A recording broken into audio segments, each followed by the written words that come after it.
He'd reached the end of his life so much as its peak. And at this peak, he could see that what stretched out before him was just a new piece of land, no less real than the territory behind him. And I thought to myself, how would we live if we were not afraid of death? How would we live if we felt full permission from ourselves and others to give life everything we've got? Would midlife be time to shut down, or would it be time to finally get started? Would it be time to give up, or time to claim what we really want? Would it be time to just hang out, or our time to stop messing around? If we wish to age on autopilot, as a pre-prescribed and pre-packaged experience, then that's certainly not difficult. The status quo has signposts everywhere. But if we want to create something new for ourselves and for those around us, then it's important to recognize how limited and limiting are the thought forms about midlife that still saturate our culture, and to realize that we can let them go. Many of our thoughts about midlife are outdated. They are hand-me-down notions from preceding generations that no longer fit who we are or what we're doing here. I recently met a woman who was a political icon in the 1970s and 80s. When I asked her if she wanted to go back into the political fray, she looked at me and said, "Oh, no, I'm 66. And then she pointed to a table of young women behind us and said, "Let them take over now." I looked at her like I was horrified, because the women at the table behind us were not the ones I could see steering the world in a more positive direction anytime soon, and I knew that in her heart she couldn't either. I pointed to the table of hotties behind us, trying unsuccessfully to scan their faces for any sign of seriousness, and as I said that, I saw her eyes light up. Perhaps she just needed someone to give her permission to admit what she was already thinking.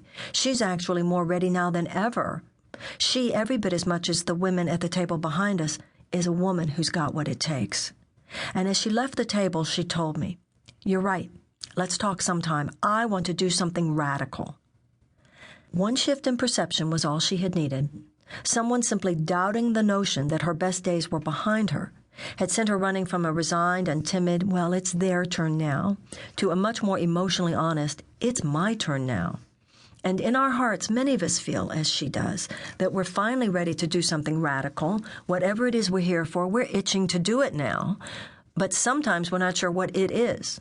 And even if you do, you might secretly fear, oh, it's too late. We're caught between this excited feeling that we're ready to begin and the scary thought that we might be past our prime.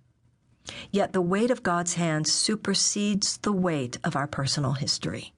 God works miracles anytime, anywhere, for anyone, and the last thing that could slow him down is the fact that you're older than you used to be.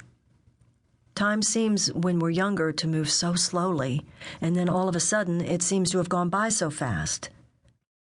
Tragic time delays dot the landscape, from women who didn't realize they wanted children until their ovaries were too old to have them, to people stuck in careers they hate because for reasons they didn't have the courage to go for what they really wanted.